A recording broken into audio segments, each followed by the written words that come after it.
The boxers have been given their instructions. The seconds are out. The crowd is ready for another edition of Shoulder Roll Virtual Boxing with your presenter, the boxing historian, Greg Rashid.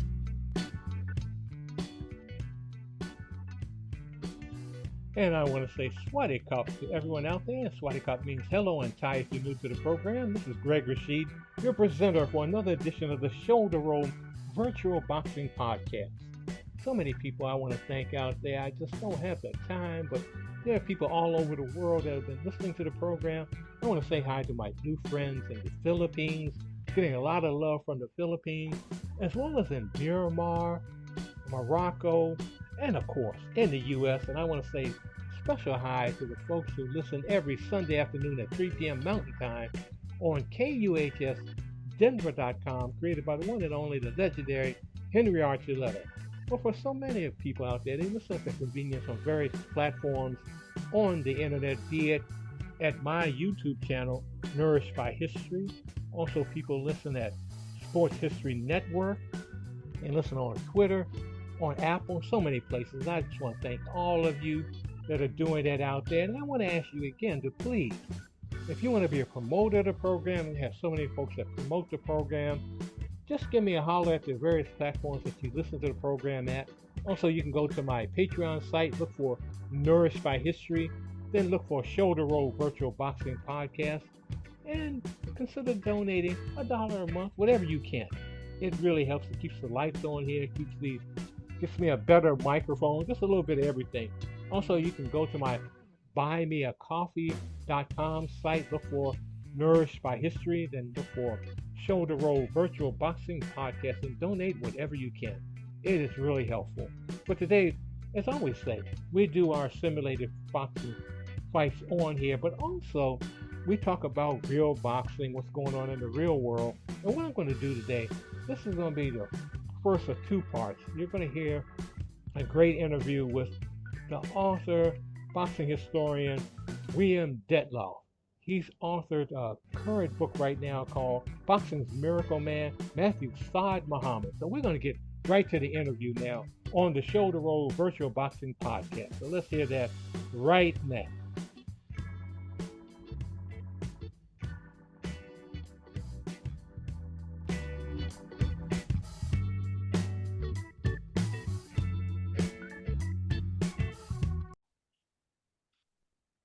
One, two, 3, 4, 5. Okay, I am so honored today to have on this program a world-renowned boxing historian, writer, former editor of Ring Magazine, one of my favorite magazines from way back when, current author, editor of the Ringside Seat magazine, great magazine, love it. All about boxing, which everyone who knows or listens to the Shoulder Roll Virtual Boxing Podcast obviously knows my love of boxing. What I'm talking about today is William Detloff, who's written a superb book, on Matthew Saad Muhammad. The book is titled Boxing's Miracle Man. It's on McFarland Press. And I just want to say thank you so much for writing that book, and thank you for being on today. You're welcome. It's my pleasure, Greg. And I got to say this. I knew, I fell in love with Matthew when he was fighting, obviously in the 70s, seeing it on free TV on ABC, Sure. Wide World of Sports on Saturday afternoon, seeing his fights as light heavyweight champion. And even prior to that, when he was, the North American light heavyweight champion. But, this book, one thing, I have to say this, I knew a lot about him, but I learned so much in the book. And it actually, I have to say this, it's the first boxing book and maybe the first sports book that I actually started sobbing about. I mean, his story, I thought I knew, but it just made me feel so, one moment elated and one moment so sad. And actually started, I was tearing up just reading about him. And you just have done an incredible job in just a short, the book is not a big book, but you did a great job of just illuminating his life, who this guy was, and also the surroundings that led to what he became and where he came from. And want to commend you for that. I mean, that was incredible. Thank you. I appreciate that, Greg. I think the highest compliment a writer can receive is being told that his work moved a reader, and made him or her feel something. So I appreciate that. But I think in just about any writer's hands, Matthew's story would elicit that kind of response. Just from the nature of the story, which you know now, it's at once elating in parts and terribly sad in other parts. So again, thanks for the compliment, but his story kind of made it easy, I think, or makes it easy to elicit that kind of response from readers. Yeah, I couldn't, I do some writing, but I couldn't write a book like that. That's the way you did it. And I'm curious before we start talking more about the book, what is it about writers, boxing writers like yourself and so many other folks, Burt Sugar in the past, and so many folks, Gerald Early, they write unlike others, and you can correct me if I'm wrong, they write with a different passion and bring out the emotions of the athletes that I would say other sports, baseball, football, tennis, you name it, hockey, don't bring out. And what is that? Because it's something you couldn't just get a sports writer at a newspaper and say, oh, just write about boxing. Okay, now write about football.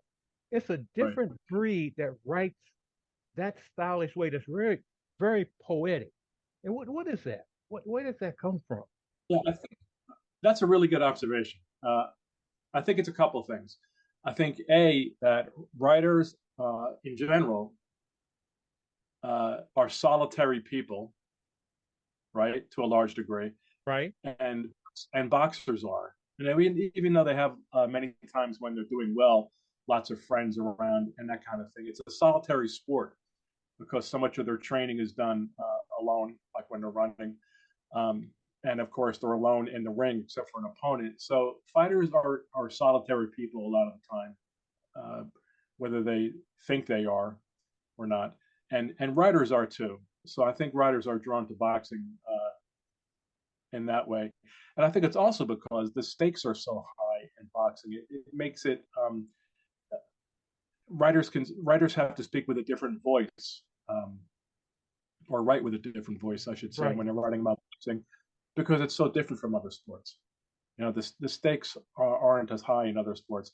Even in a one-on-one sport like tennis, the likelihood that somebody's going to get killed in tennis is, nil. And for the most part, it is in boxing too, but it's never out of the question. Guys get killed in the ring all the time and get damaged. Sometimes they don't notice the damage, or others don't for a long time. Um, but I think it's probably there's a quote in there from my friend and mentor and longtime editor Nigel Collins about Matthew Saad Muhammad's first fight with Marvin Johnson, and he wrote that it was and you remember this, I'm sure, because it's a great quote. It was the only fight he'd ever covered where he thought both guys might die. Yeah. Right? How Yeah. brutal the fight was. And I think it's those kinds of stakes that really bring out the best in writers who are already, again, drawn to boxing because of its solitary nature. So that's kind of a guess, but that's as close as I can come to it, Greg. But it's a really good observation. Yeah, I agree with that. It's really something. The closest I see as far as that type of writing, as far as athletics, is some of the writing I've seen about hockey goalies. It's kind of the Really, same type of writing that's, because they're taking a big that's interesting. punishment. And also, I see it over here too. Sure. I see it over here with many of the Muay Thai fighters over here. The writings about, the Hmm. things that get translated about Muay Thai fighting. The same style, the poetic, talking about 400 years ago of fighting all that. And I also have seen that writing, that style of writing, Sure. and Sure. I've read about gladiators in Rome and reading old, Sure. things that people like Plato, Socrates were saying about gladiators, and it's just fascinating. So you're just part of that great tradition of great, I mean, just superb writers. I'm, and I'm just so happy to have you Thanks. on I here today. appreciate it. It is really, it's just really a superb book. And again, Thank for you. those who just tuning in, I'm talking to William Detloff, author of the book Boxing's Miracle Man, Matthew Saad Muhammad. It's on McFarlane Press. Please get it. So tell me a little more because you talk about in the book how you kind of got into him as a teenager. But what was it like the deciding factor that said, I got to write a book about this guy? What was it? Well, I'm drawn to, in terms of writing, I'm drawn to darkness and tragedy and that kind of thing. It speaks to me. I don't know why, but I'm drawn to those stories. And having read the book, Matt's personal story, right? So his personal story alone needed to be told or retold, I think. And then when you couple that with what he did in boxing and how he did it, makes it an irresistible story in my mind. Yeah, Uh, I I don't know how it's been this long until his story was told in this way. He was covered in magazines and in the ring back in the '70s, very capably by Nigel Collins and others. But it's always surprised me that not only that nobody had written a book until the last year or two, but also that there was never a film made about it because the story is just full of yeah. That's what gets me. angst. It's not. I mean, the Up and story is down, there. It's there to be written. It's a Holly. I always call it Hollyweird, but Hollywood.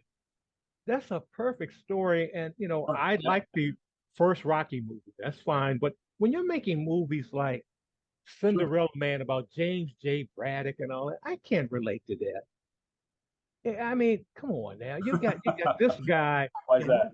in this era, in the late 20th century, then, in the 70s and 80s and all, still around in the 21st century.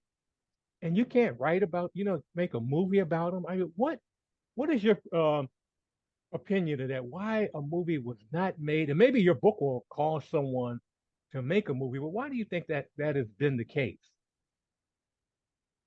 Well, well, I should say that as I wrote in the book, there were some talks a couple of times with Matt about making a film of his life story, and it never happened. And in fact, they were he and his people were getting kind of scammed for a while by some folks who were telling him that they Right. were going to uh, make his story into a film.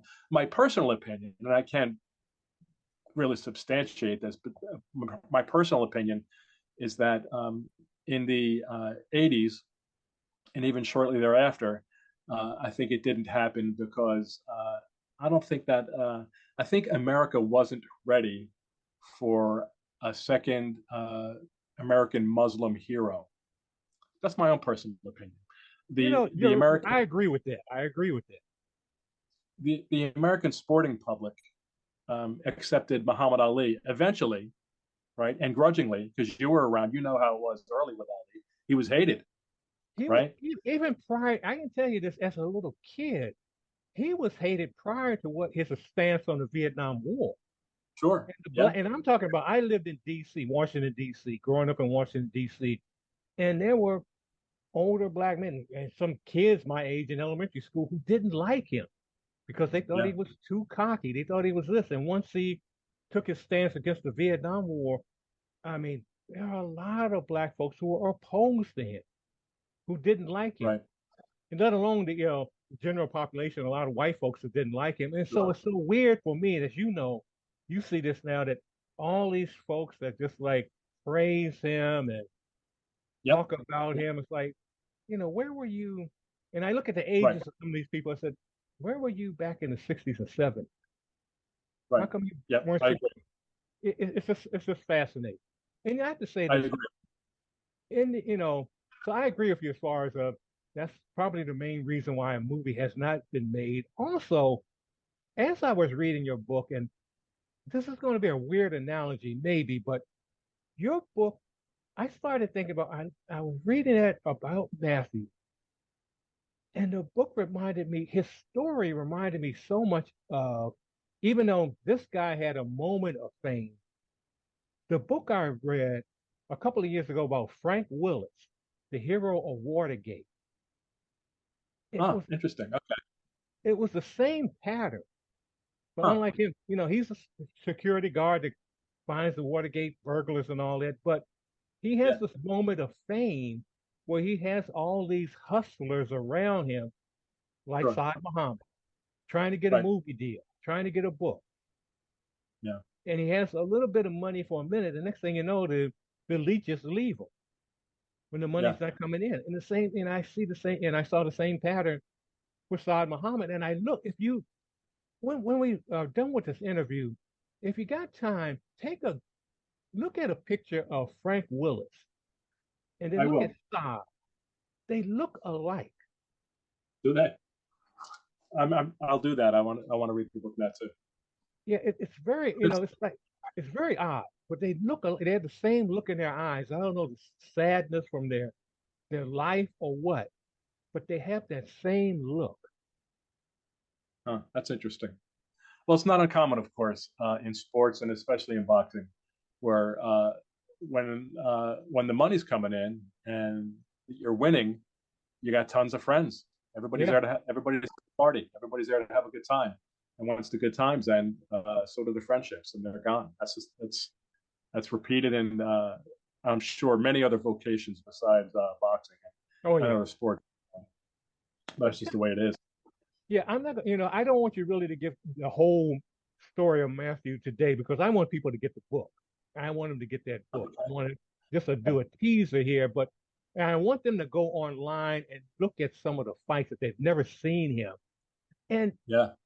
first of all, tell listeners what fight would you recommend? I have my opinion. I think I agree with you what you said in the book. What two fights would you recommend? There's someone who's like listening to this now and saying, Matthew Saad Muhammad, who's that? I never heard of this guy. He who Yeah. is he? What would you I recommend? think the fight that people most associate with Matthew Saad Muhammad is the second Yaki Lopez fight. Yeah, That's really, I think, that one that sticks in the memories of most fight fans, uh, because the beating that he took, and at one point in particular, it wouldn't even have occurred in today's sport because it would have been stopped in Yaki Lopez's favor. I think that's the one. That's the second one where Matthew came back from a really hellacious beating and won, which was his pattern, of course. But my favorite one, which I think shows Matt at his best, took place long before that, and that was his fight against Richie Cates, oh who was yeah, a very good light heavyweight. And they fought in Philadelphia in a fight that it's difficult to put into words how good it was. They were both young and very fresh, and Matthew especially hadn't come into money yet, and hadn't taken a lot of bad beatings yet, and I think was at the very top of his game when he stepped up to fight Richie Cates, who was again a very very good light heavyweight, and that fight is on YouTube, uh, yeah. as are most of his fights after some point.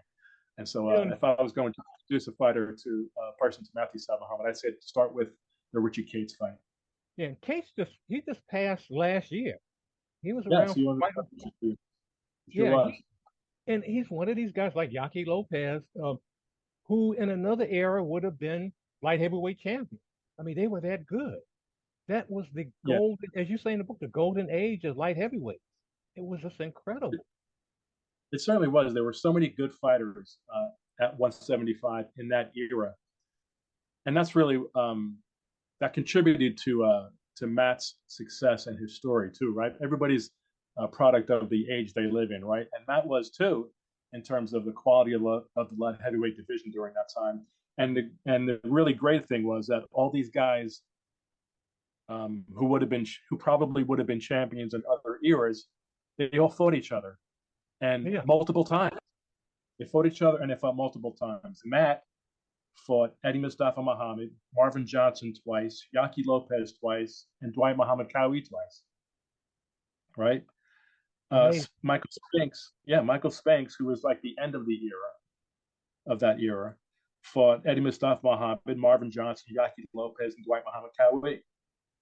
Lopez was the toughest of anybody, not the toughest, but he was willing to fight anybody. Yaki Lopez fought Victor Galindez twice, Matthew Saad Muhammad twice, James Scott, and Michael Spinks.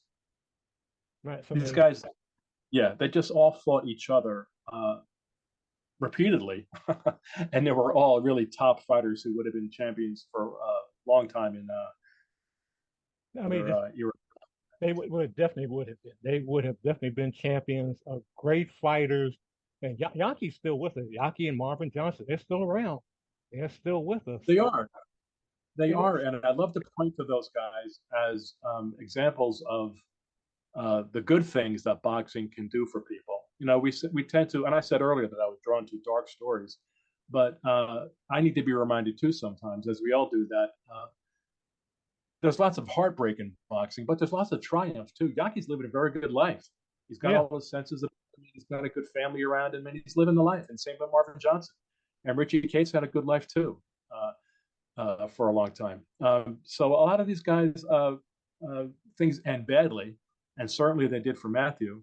But boxing helps, in my view, many more than it hurts. I agree with that. And something you mentioned in the book too is that something that's really missing in a lot. And I can't over here. You can go down the street here in Bangkok. You'll see a Muay Thai gym on a corner. But in America, and especially I can say in DC, where I grew up in Philly, New York, you just name major metropolitan areas, there was Sure. a boxing gym everywhere. Yep. And that's not Yeah. the same now. And talk about, what's it, the Juniper Gym, the Yep. importance of the Juniper Gym for Saad Muhammad. Yeah. The Juniper Gym was a little rowdy little boxing gym in South Philly um, that you probably wouldn't even know was a gym if you weren't privy to what was going on inside. And that's the best boxing gyms, right? The best boxing gyms that have ever been have been little tiny places in the middle of Right. ghettos, slums, right? Because uh, the real fighters are drawn to them. And that's where Matthew first started boxing under tutelage of the proprietor there. And there were a lot of great fighters, not only that went to that gym, but in the 20 other gyms right in Philadelphia. There were gyms in South Philly and right over the river in Jersey by the dozens. I think I write in the book that you could throw a rock in any, you could stand on a street corner or throw a rock in any direction and hit a gym Yeah. because there were so many kids at that time who needed something, right, like boxing, and the gyms were everywhere, and boxing was everywhere, uh, in that period. So we're talking about the early '70s, late '60s. It was a totally different sport, I should say, and a totally different culture at that time as compared to now, where there are just so many different options for people in terms of entertainment and sports that didn't exist then. Boxing was huge in Philadelphia. There were just gyms everywhere. Yeah. Just like in DC, the whole East Coast. I Yes. mean, and Yeah, then the West absolutely. Coast, LA and San Francisco, big there, really Or big. in the middle too. Yeah, but in the middle too, in Detroit, in Yeah. Miami, in Chicago, and everywhere in between. Maybe not the Midwest too much, right? But all those metropolitan areas were filled with gyms, and they were all filled with hungry young fighters. Right. But Oh, definitely. especially, And I can't actually leave out Ohio because the book you wrote previously. I mean, we ain't talking about the right, Cincinnati Cobra, the one and only that's right. Peter Charles, and that's a great book too, by the way. So let's pick Thank you. that one up too. And that's a great one too. Another sad one, but another. I mean, it's heroic, very heroic. But as far as the book we're talking about today about Saad Muhammad, I was wondering, as I was reading the book and then going back and looking at some of the videos, I was trying to figure out a fighter right now who approaches or has Saad Muhammad's style. And Hmm. I know in the past you could say somebody like Arturo Gotti, but right now, I mean, at this But moment, most people think. yeah, Uh, there is a guy that in Ringside Seat magazine. There's a guy that Eric Raskin in his feature uh, just wrote is probably the most exciting fighter in the world, and his name is Matthias. His last name is Matthias. And let me just bring him up real quick because I want to make sure that I'm doing him justice and pronouncing his name correctly. It's Subriel Matias or Matias. Is a Puerto Rican kid who's a very good fighter and very exciting. And like Saad, uh, doesn't have a lot of time to worry about defense, right? And is a hard Right. puncher. It's very exciting. But all these guys over the decades since Matt fought, there's been a lot of guys kind of like that who were exciting for a brief period in time. And most of the fans today will point to a guy like Gotti, right, who was very good and very exciting, but it really wasn't in Saad Muhammad's league as a fighter, No, right? not at all. Gotti was a fun guy, but whenever he stepped up against a good fighter, he got beat. Oh And yeah. meanwhile, Saad Muhammad was the champion of the world and made a lot of title defenses and beating top guys. Uh, but And you, a lot of those guys just come and go. But right. Matthew seemed to do it better for longer. And I can't think of anybody else who came back from the beatings that he did to win a fight time after time after time. And you know what I came up with, and it may surprise you, but I thought of actually three fighters, current fighters, and they're women. Okay. Uh, Amanda Serrano, Right. Yeah, she's good. uh, Natasha Jonas, Yep. and also Heather Heyer. Yeah, sure. I mean, they are these. They have great skill. Yeah, women's boxing has really uh, evolved over the last, I don't know, 5 or 6 years. You remember what it was like 15 years ago when Oh my they goodness. just they couldn't fight at all. The Oh skill no. level was so poor, it was just not even like Golden Glove level. Uh, but really, they've uh, gotten much better and oftentimes put on very good fights. Amanda Serrano is very good. Katie Taylor is very good. There's some very good female Oh yeah, boxers. I forgot Katie Taylor. Oh God, yeah. Yeah, very good. Yeah. And I know there are a lot of people out there listening right now are probably still critical because I get little comments from time to time about, why you look at women's boxing? Women shouldn't fight and all that. I said, why not? Why not? And these are Yeah, the same exactly comments right. I get. I get comments too about why do you look at the WNBA? Why do you look at women's? And it's all the sexism. It gets down to that. It gets down Yeah, to I all agree. that. They don't really look at these fights. But back to the book, I'm just, the thing that that impresses me is how you detail the fights in a way that makes you, if you've never, and listeners, you've got to get the book because you want to go and look at the fight, the way you detail it. You don't go like blow by blow, but you do it in a way, and I really am impressed by that because other boxing books, folks will go blow by blow as far as the rounds and all, but you do it in a way it's like, man, I got to see this. I got to see what actually happened here. And Well, that's a nice. I mean, that's something that is really amazing how you did that. But what, have you, I know, I don't want to give away the story and all the story about Matthew, but has the Deloach family, I think you said they contacted you, but since the book has been out, have they said anything or are they continually kind of staying away from Uh, um, yeah, I'm glad you brought that up. I wanted to involve them. It was important to me to involve them because I wanted the whole story as much as I could get. it? Right. And I spoke to two of Matthew's sisters. I think the last two that are alive, and they considered participating in the book, or one of them did, and decided against it. And one of them, in fact, asked me what gave me the right to write the book, and that just Wow. I think the problem was that that family comes off badly in the story, right? And they probably heard that for the last 40 years since the story came out, right? And they're tired of I don't know, maybe feeling like they shouldn't have to defend themselves. Um, but I kind of saw it as I wanted to get their side of it. Right. And you know what, Greg, I don't mind sharing a little bit of his personal story. Okay, go right ahead. If Okay, so if you're wondering what we're dancing around here, folks, Matthew's personal story was uh, his biological mother was a severe alcoholic, and she gave birth to Matthew and several other children in rapid succession over just a few years.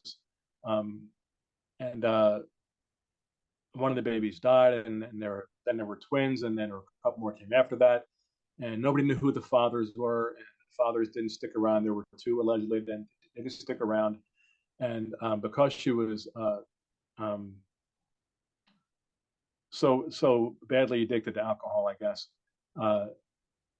her family, her sisters and her parents, mainly took over watching the children. Matthew went and rescued the children, Rodney and his sisters. And Matthew went to live with one of his aunts while his mother was still alive, but unable to care for them. And because she had enough of her own problems and her own kids and no money, Right. living in a slum, she sent Matthew out with his older brother Rodney, and told Rodney, "Go out and lose him, and don't come back with him, or it'll be you who's going out getting lost." So Rodney took Matthew out when Matthew was 4, in the streets of Philadelphia, South Philly, and ran away from him. And Matt just had to walk around at 4 years old looking for his brother. And he was eventually found. The police took him in, and they put an ad in the paper the next day and said this boy was found, wandering the Parkway in Philly, and if he's supposed to come and get him. And nobody responded to the ad, naturally. And then he was taken in by the church there and spent some time in foster homes and an orphanage until being adopted by a family that lived in South Philly. And then after that time, when Matthew was a little older, his mother died as a result of her alcoholism. I think a lot of people who know bits and pieces of that story always assume that he was living with his aunt because his mother died, but that's not true. She was alive when he went to live with his aunt, and she was still alive when he was abandoned in Philadelphia. She died again later, after from her alcoholism. And there's one thing I think I touched on in the book that I want to stress here. Most people, when they hear this story, they say, "Oh, how can a mother do that to her child?" And then about his aunt, "Oh, how could an aunt send her nephew out into the streets like that?" And I share those feelings, but why are we giving the fathers a break here? Yeah, Right? where are The they? fathers, yeah, exactly. The fathers created those children and disappeared, and they had to be aware that Matthew's mother was not well, right? She was already poverty stricken and clearly an alcoholic and an addict, and they just did what they wanted to do and split. And they have to bear the responsibility. I would hope that at some point, I hope whoever Matthew's biological father was, I hope he became aware that Matthew became a success in his life. I hope so. Because, yeah, I do, right? And I just think that we're very hard on the women in these stories, but the men who created these people really need to bear some of the blame as well, or most of the blame, in my view. And that's why the title. And did you come up with the title, "The Miracle Boxing's Miracle Man"? Because it's a miracle. How Well, he? Matthew's nickname during his fighting days was Miracle Matthew. That's right. That's right. That's right. Yeah, because of his fighting, right? But Yeah. his whole life is kind of, right. And always just in the interviews I remember seeing, so friendly. Yeah, I mean, very being friendly. brutally beating by, Yaki Lopez, beaten by so many folks, even after Kwawi beat him, still Mhm. friendly, Yeah, still friendly during the interview. Just so friendly. And you brought up a person when you mentioned the Kwawi fight at the time, Dwight Braxton, or Rock Newman, because I knew Rock yeah, Newman. I knew yeah. him, and we Oh, actually personally, had, yeah, I knew Rock Newman. because And he was in DC. You were in DC, yeah, right? he Okay. was on WOL radio, and I got to know him. And we had a little, I really like, as I've been saying, I really like Matthew, but I was telling him about Braxton. I said, you gotta watch this guy. Really? Yeah, I said, you gotta watch, because I saw him fight Scott in Rahway. I saw that fight, Right. and they showed it on ABC Wide World of Sports from Rahway. Yeah, yeah, yeah. And he said, you gotta watch this guy. And he didn't want to believe me. And that's what led to, and that's why when I read the book and you brought up that, Rob kind of changed his mind after the fight and all that, I remember that Right. part. I remember why he Ah, changed his mind. And he was interesting. also a car deal. He had what's a Ford dealership. He was Is a that right? car dealer, and that's how he ended up giving Dwight a car. Right. Okay. Right. Right. That's right. Yep. Yeah. You know, Interesting. Uh, it, It's it funny. I didn't know any of that about Rock Newman until I started researching the book. Of course, I knew him from his association with Riddick Bowe. yeah, and Right. that Yeah. that's a story in itself. That all I'll say is that I hope Riddick gets his money or gets some money. I hope Riddick is being taken care of. That's Uh, yeah. It doesn't. It doesn't appear to me yeah, that he is terribly well, but I don't know what to say. yeah, I don't know what with his money. I know that his wife got a lot of it, right? yeah, But I don't know what Newman's role in that yeah. was. Or That's a story in itself. All I know is like what you talk about with other people of Matthew Saad Muhammad, that people come in, they take advantage of folks, get the money, and the product that they're pushing, the fighter, is left alone. And that's all, and yeah, I'll leave it as that. It's a shame. But I could talk to you about boxing all day. I'm gonna have to get you back on. I definitely, that's fun anytime. I want to get you back on here. I want to, and I'm glad, as you know, this show, even though I always tell folks we talk about actual boxing and all, but we do simulations on here. And I'm happy that you did said that I should simulate the fight between Saad Muhammad and Issa Charles, which I won't give you the Yeah. results. I won't give you that yet on air, but you will see it. You will definitely see that. Okay. But I wanted to All add, right. just to change a little bit, still talking about boxing. What do you think about the whole thing? Because as we're speaking right now in Saudi Arabia, there's going to be Mhm. the knockout or chaos fight. What do you think about the Saudis, what they're doing now in boxing? Is it actually revitalizing boxing? Or do you think there's something else going on there? It's both. Yeah, The Saudis are engaging in sports washing in an attempt to gain favor with the sporting world and the rest of the world at large. Uh, so they're not viewed upon the way they are uh, by the rest of the civilized world because of their human rights record. right. They're so backward, right? They're so backward in so many ways, and their record on human rights is despicable. And so um, they're they're engaging in sports washing and bringing all these great fights over there because they've got all this money to spend. Yeah, So that's not an especially moral uh, route to take, right? We would hope that they would improve their human rights record first, right? But the thing about boxing is, boxing doesn't care about human rights record, it's the right? profit. That's just the way it is. That's just boxing. Yeah, Boxing will go wherever the money is, and they've got all the money. They've got plenty of money, and yeah. uh, so boxing will go where the money is. And you see all these big fights getting made that maybe wouldn't have gotten made if there wasn't that much, if there wasn't all the money that the Saudis have. So it's just if you know what you have to accept boxing for what it is, Yeah. right? It's And you and I know. I mean, I've read the studies over the years. I've had a number of books about, the brutality of boxing, what it does, but I can't. It's my favorite sport to watch. yeah. Since I was I'm since I was 5 years old, looking at Floyd Patterson. I mean, I've always loved it. yeah I didn't want to fight yeah. myself because I would start crying, got hit, but I didn't want to fight. But I love looking at it. But it's I'm with something. you. Yeah, and you know what? It gets not only for fighters but for people who like you who start watching when they're kids. It gets in your blood and you can't Yeah. stop. You just can't get rid of it. And No, I mean, so boxing really is the wild west of sports, and it's going to go where the money is, and it's going to be corrupt, and you have to just put all that shit aside and concentrate on what's happening when two guys fight in the ring.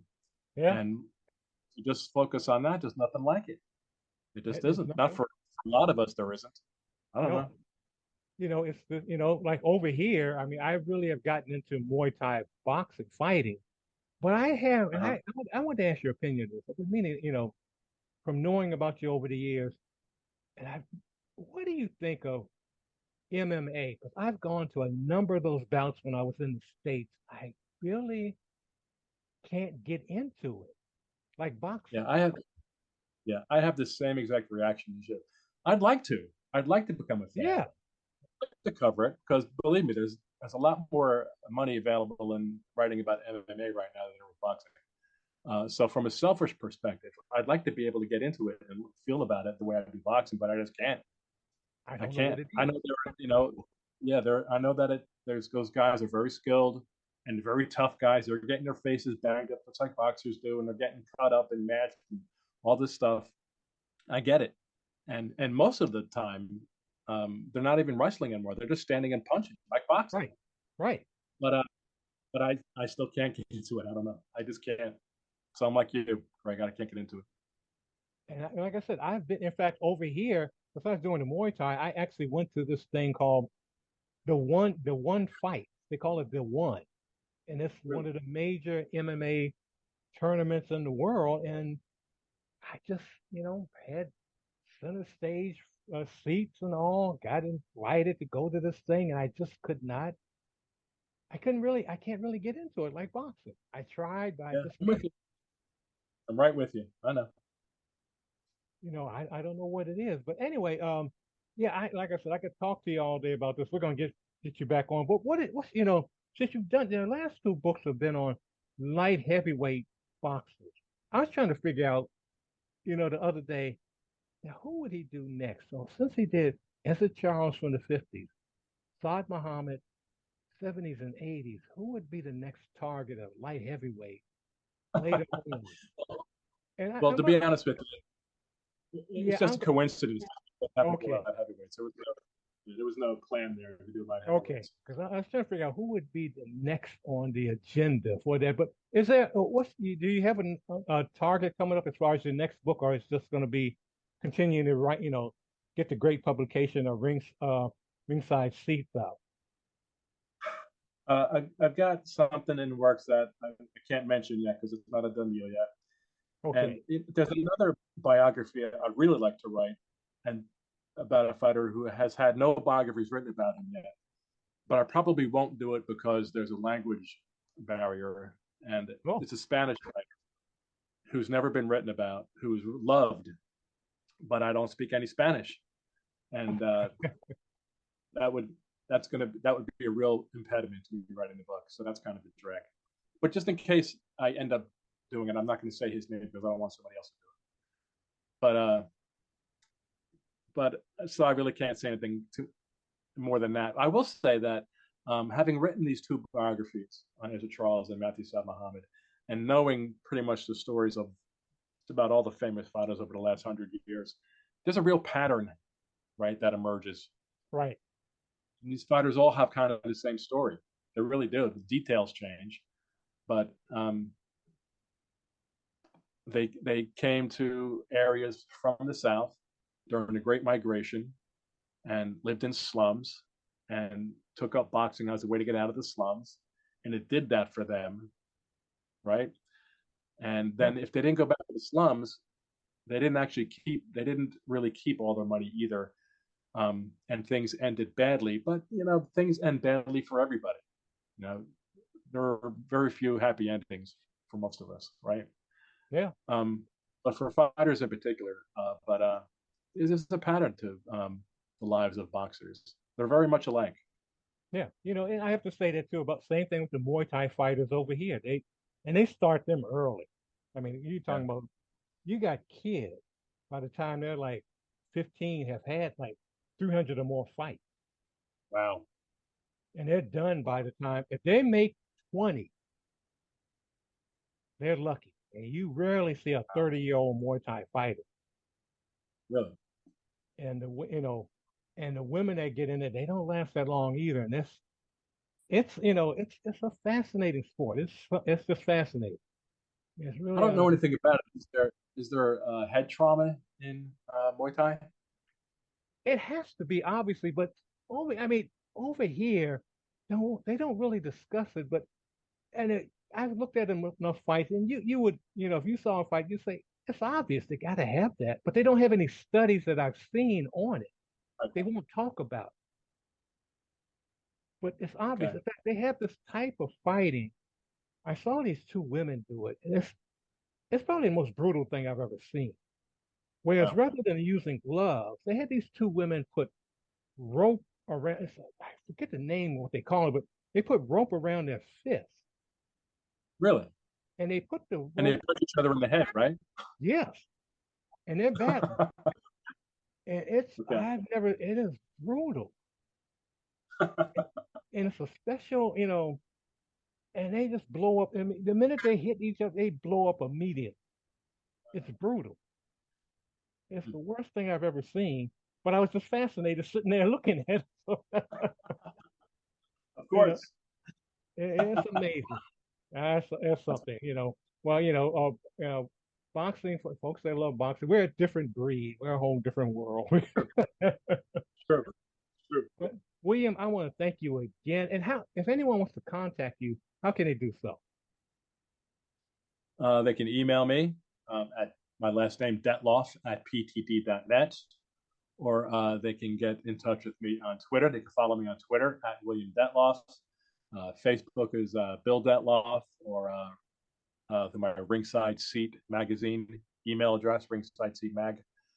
So any number of ways. And thank you for plugging the magazine.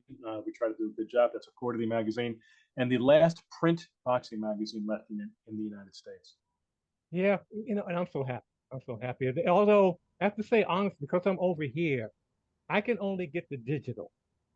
Okay, right. That's kind of a drag, but you're still able to enjoy the articles, and you're still Oh able yeah, to enjoy the great, great, design and great what magazine. Great, Yeah, great magazine. But thank you so thank much. you. We'll stay in My touch. pleasure. Thank you for coming on today. You take care, Bill. My pleasure. Thank you so You much. too.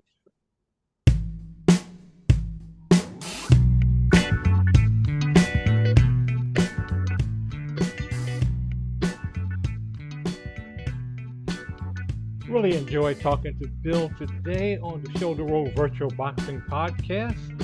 And we will have him on again today. Again. I like to have him on again. And we can talk all day, but we'll have him on the show again. But please pick up the book, William Detloff. It's Boxing's Miracle Man, Matthew Saad Muhammad. It is on the McFarland Press. Also, get a subscription to Ringside Magazine. Just check that out. Ringside Seat Magazine. I'm sorry. Ringside Seat Magazine. Great magazine. And just great guy to talk to.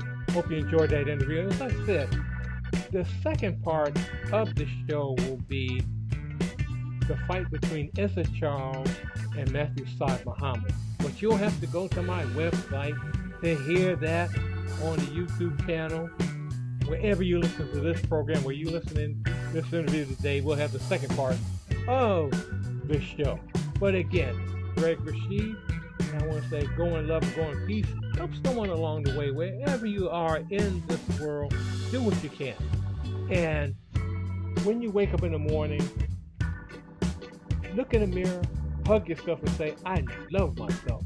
And if you're sight impaired, get up, hug yourself, and you say, I love myself. Because if you don't love yourself, you can't love anyone. You can't do anything. So do what you can to make this a better world. We're all on this sphere together, so do what you can to help someone. But again, this is Greg Rashid. Go in love, go in peace. We'll see you next time on the Shoulder Roll Virtual Boxing Podcast. And tune in for the part 2 edition of this show where we have the simulated fight between Charles and Saad Muhammad. So take care. Thanks for tuning in, my friends. See you next time for another edition of the Shoulder Roll Virtual Boxing Podcast. Please don't forget to like, share, comment, and subscribe to this podcast. Thanks.